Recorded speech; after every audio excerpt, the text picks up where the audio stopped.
যে যার সম্পর্কে কেউ আজ পর্যন্ত কোন সময় উনার সম্পর্কে কেউ কথা বলেননি, আজকে মাননীয় প্রধানমন্ত্রীজির কারণে আজকে আমরা উনার সম্পর্কে আমরা জানতে পারছি।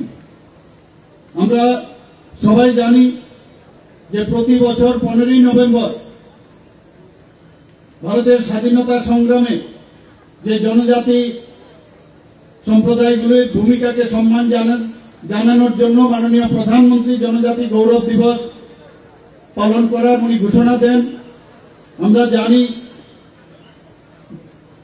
যে যার ভগবান বিরসা মুন্ডার কিংবদন্তি নেতা বলা হয় গণসংগ্রামে, ওনার যে শৌর্য ও বীরত্বকে তুলে ধরার যে প্রয়োজন সেটা মাননীয় প্রধানমন্ত্রীজি বুঝেছেন।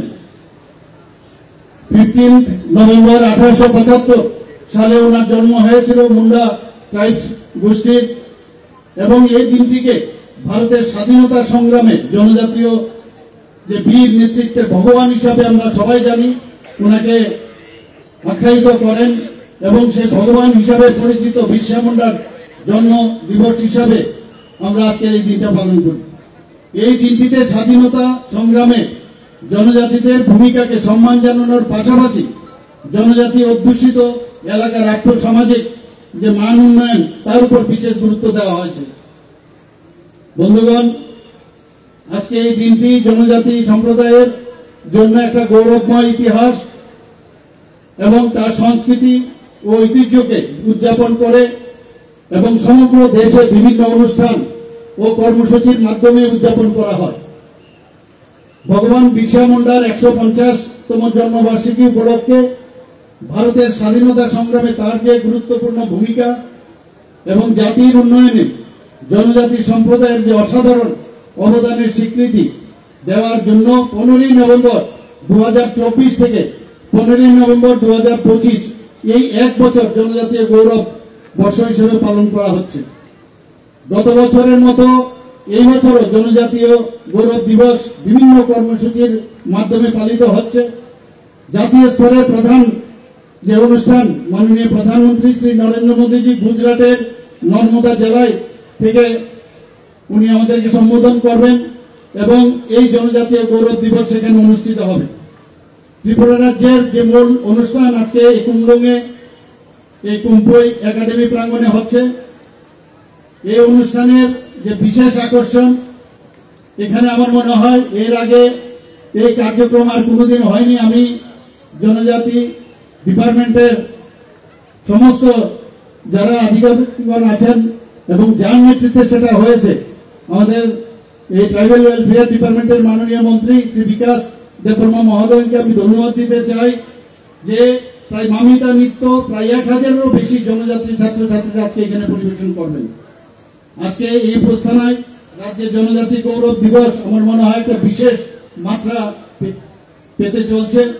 এছাড়াও থাকবে রাজ্যের বিভিন্ন জনজাতি গোষ্ঠীর ঐতিহ্যবাহী নৃত্য, সঙ্গীত পরিবেশনা এবং বিভিন্ন ক্ষেত্রে অসামান্য অবদানের জন্য জনজাতি ব্যক্তিদের সম্মাননা প্রদান। শুধু এখানেই নয়, রাজ্য জুড়ে জেলা ও মহকুমাগুলিত এই বিভিন্ন কর্মসূচির মাধ্যমে জনজাতীয় গৌরব দিবস উদযাপন করা হচ্ছে। রাজ্য সরকার জনজাতি জনগোষ্ঠীর যে আর্থসামাজিক উন্নয়নের লক্ষ্যে বিশেষভাবে সচেষ্ট এবং এই অবিরাম প্রচেষ্টার ফলস্বরূপ সম্প্রতি ত্রিপুরা রাজ্যে 3টি জাতীয় পুরস্কার অর্জন করেছে। পিএম জনমন এবং ভর্তি আভা জনভাগিদারি অভিযান বাস্তবায়নের সেরা পারফর্মিং রাজ্য হিসাবে 2টি পুরস্কার লাভ করেছে। বন্ধুগণ, 17 অক্টোবর 2025 দিল্লির বিজ্ঞান ভবনে আয়োজিত আদি কর্মসূচি অভিযান, সেখানে জাতীয় সম্মেলনে ত্রিপুরার জনজাতি কল্যাণ দপ্তরের যিনি সচিব আছেন মাননীয় রাষ্ট্রপতি শ্রীমতী দ্রৌপদী মুর্মুর কাছ থেকে এই পুরস্কার গ্রহণ করেন। এছাড়াও পিএম জনমন বাস্তবায়নের জন্য দেশের মধ্যে সেরা পারফর্মিং জেলা পুরস্কারটিও উত্তর ত্রিপুরা জেলাকে দেওয়া হয়েছে। বন্ধুগণ, আপনারা জানেন যে আজকে যে অঙ্গনওয়াড়ি কেন্দ্রের যে মাল্টিপারপাস সেন্টারের যে উদ্দেশ্য মাননীয় প্রধানমন্ত্রীজি সে উদ্বোধন করবেন। অঙ্গনওয়াড়ি কেন্দ্রের মাধ্যমে অতিরিক্ত পুষ্টি, স্বাস্থ্য ও পুষ্টি পরীক্ষা, টিকাদান, প্রাক প্রাথমিক শিশুদের জন্য নন ফর্মাল এডুকেশন, স্বাস্থ্য পুষ্টিগত শিক্ষাদান, রেফারেল পরিষেবা ইত্যাদি। প্রাথমিক স্বাস্থ্য কেন্দ্র এবং উপস্বাস্থ্য কেন্দ্রের মাধ্যমে গ্রামীণ স্বাস্থ্য ও পুষ্টি দিবসের আয়োজন, সাধারণ অসুস্থতার জন্য চিকিৎসা, উচ্চ ঝুঁকিপূর্ণ গর্ভধারণের রেফারেল, নবজাতক অন্যান্য জরুরি পরিষেবার মাধ্যমে সেগুলোকে মোবাইল মেডিকেল ইউনিটের মাধ্যমে স্বাস্থ্য শিবির আয়োজন, গণধন বিকাশ কেন্দ্রের মাধ্যমে দক্ষতা বৃদ্ধিমূলক শিক্ষা এবং জীবিকা নির্বাহের জন্য কৃষি ও কৃষি সংশ্লিষ্ট বিষয়ে যেমন দুগ্ধ, পোল্ট্রি, উদ্যান পালন, রেশম চাষ, মাশরুম চাষ, ফুল চাষ, মৎস্য চাষ, নন ফার্মিং এর উপর প্রশিক্ষণ দেওয়ার ব্যবস্থা করা হচ্ছে। এছাড়াও সমবায় ভিত্তিক কার্যক্রম, অবৃক্ষ বনজ পণ্যের মূল্য সংযোজন, প্রশিক্ষণ ও সক্ষমতা বৃদ্ধি, টুল কিট সরবরাহ, প্যাকেজিং ও ব্র্যান্ডিং এবং বাজার সংযোগ স্থাপনে সহায়তা। কেন্দ্রীয় আদিবাসী বিষয় মন্ত্রক পিএম জনমন প্রকল্পে প্রায় 50টি মাল্টিপারপাস সেন্টার স্থাপনের অনুমোদন দিয়েছে। এর মধ্যে ত্রিপুরাতে আজকে 11টি মাল্টিপারপাস যে সেন্টার সেটার উদ্বোধন হবে। এই মাল্টিপারপাস সেন্টার স্থাপন ও নির্মাণের জন্য 60 লক্ষ টাকা করে বরাদ্দ করা হয়েছে। বন্ধুগণ, এখন পর্যন্ত এই আউট অফ যে 50টি তার মধ্যে 20টি মাল্টিপারপাস সেন্টার তার কাজ সম্পন্ন হয়েছে। বাকি 30টি কেন্দ্রে নির্মাণের কাজ বিভিন্ন পর্যায়ে রয়েছে। এই 20টি মাল্টিপারপাস সেন্টারের মধ্যে 9টি ইতিমধ্যে উদ্বোধন হয়েছে এবং 11টি প্রধানমন্ত্রী নরেন্দ্র মোদী, যে আমি একটু আগে যেটা বললাম, ভার্চুয়ালি সেটা উদ্বোধন করবে। এই 11টি মাল্টিপারপাস সেন্টারের মধ্যে ধলাই জেলায় 6টি, উত্তর ত্রিপুরা জেলায় 4টি এবং দক্ষিণ ত্রিপুরা জেলায় 1টি রয়েছে। বন্ধুগণ, আমি আজকে এখানে এই অনুষ্ঠানে আমার মনে হয় আমার একটা ঘোষণা দেওয়া প্রয়োজন। রাজ্য সরকার তো একটা বিষয়ে ডিসিশন নিয়েছে এবং আপনাদের আজ এই মহতী অনুষ্ঠান থেকে আমি জনজাতির স্বার্থে আমি সরকারের যে গৃহীত কয়েকটি উদ্যোগ আমরা নিয়েছি তা ঘোষণা করতে চাইছি। বর্তমানে 34,000 ছাত্রছাত্রীকে ছাত্রাবাস বৃত্তি দেওয়া হচ্ছে। চলতি আর্থিক বছরে বিভিন্ন ছাত্রছাত্রী নিবাসে আরো 2,700 আসন বৃদ্ধি করা হবে।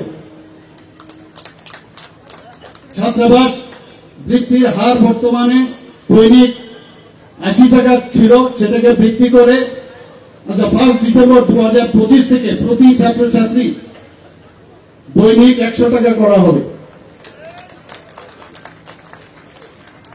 2025-26 যে চলতি আর্থিক বছর সেখানে অতিরিক্ত 8 কোটি 81 লক্ষ টাকা এবং পরবর্তী আর্থিক বছরে 2026-27 সেখানে 23 কোটি 35 লক্ষ টাকা ব্যয় হবে। আগরতলার অভয়নগরে যে কলেজ পড়ুয়া ছাত্রদের জন্য 100 শয্যা বিশিষ্ট একটি বয়েজ হোস্টেল নির্মাণ করা হবে, যার জন্য আর্থিক ব্যয় হবে 5 কোটি 74 লক্ষ টাকা। ক্রীড়া দক্ষতা ও খেলোয়াড়ি মনোভাবের বিকাশের জন্য আগে শুধু সরকারি হোস্টেলগুলোতে ক্রীড়া সামগ্রী বিতরণ করা হতো। এই বছর যেগুলো এনজিও দ্বারা পরিচালিত হয় সেই হোস্টেলগুলোকেও ক্রীড়া সামগ্রী বিতরণ করা হবে। এর জন্য প্রায় 90 লক্ষ টাকা ব্যয় করা হবে। ইতিমধ্যে 100টি সরকারি এসটি হোস্টেল স্মার্ট ক্লাস স্থাপন করা হয়েছে। আরো 70টি সরকারি এসটি হোস্টেল স্মার্ট ক্লাস সুবিধা সম্প্রসারিত করা হবে। এর জন্য প্রায় 2 কোটি 80 লক্ষ টাকা ব্যয় হবে। মুখ্যমন্ত্রী ট্রাইবাল ডেভেলপমেন্ট মিশনের অধীনে 19 কোটি টাকার আর্থিক সহায়তায় 50টি জনজাতি সরকারি হোস্টেলে সৌর শক্তি ভিত্তিক জল পরিশোধক সহ কম্পোজিট সৌর ইউনিট স্থাপন করা হবে। চিফ মিনিস্টার ট্রাইবাল ডেভেলপমেন্ট মিশনের অধীনে 500টি বৈদ্যুতিক অটো বেকার জনজাতি যুবতীদের মধ্যে বিতরণ করা হবে, যার আর্থিক ব্যয় হবে 20 কোটি টাকা।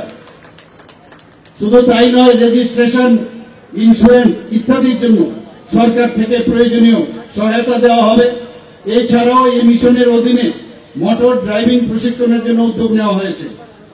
মুখ্যমন্ত্রী জনজাতি উন্নয়ন মিশনে অধীনে 30,000 জনজাতি মহিলা তাঁতিকে সুতা বিতরণ করা হবে, যার আর্থিক ব্যয় 3 কোটি টাকা। বন্ধুগণ, আমার মনে হয় যে আজকের যে অনুষ্ঠান সেই অনুষ্ঠানের মধ্যে যে ঘোষণা আমরা সরকারের তরফ থেকে আমরা করলাম, আমার মনে হয় এটা বেস্ট প্ল্যাটফর্ম, সেই প্ল্যাটফর্ম থেকে আমি সেটা ঘোষণা দিলাম।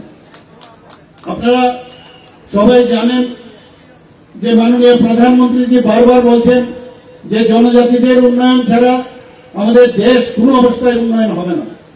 আমরা ত্রিপুরা সরকার মাননীয় প্রধানমন্ত্রীজির মার্গদর্শনে বারবার আমরা এই কথাটা বলছি যে ত্রিপুরা কখনোই অগ্রগতি হবে না যতক্ষণ ধরে জনজাতিদের উন্নয়ন না হবে।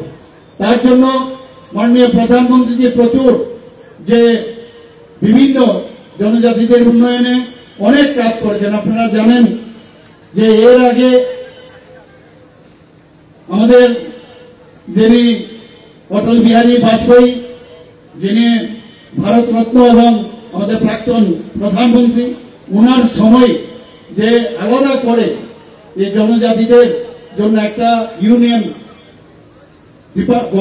গভর্নমেন্টে একটা ডিপার্টমেন্ট আলাদা করে খোলা হয়। আমরা সেই জায়গা থেকে আজকে একের পর এক মাননীয় প্রধানমন্ত্রীজি বিভিন্ন যোজনা ঘোষণা করেছেন এবং শুধু ঘোষণা নয়, সেগুলোকে যাতে গ্রাউন্ডে সেগুলো কার্যকারী হয় সেই ব্যবস্থা উনি মনিটরিং করেন। প্রধানমন্ত্রী জনজাতি আদিবাসী নয়া মহা অভিযান আপনারা সবাই জানেন, যেটা পিএম জনমন, সেটা নভেম্বর 15 নভেম্বর 2024 সেটা লঞ্চ করা হয়েছিল।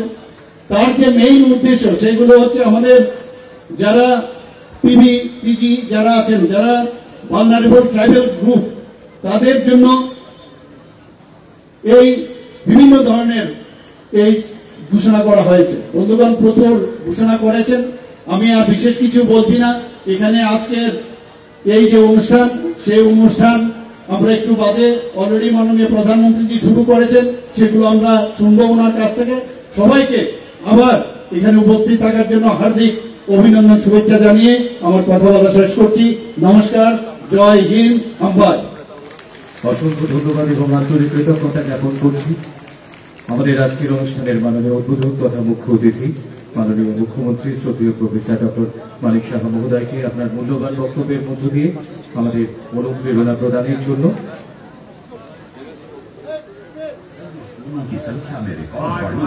এবারে আমরা সরাসরি চলে যাব যশস্বী প্রধানমন্ত্রী নরেন্দ্র মোদী ভাষণ আমরা শুনব।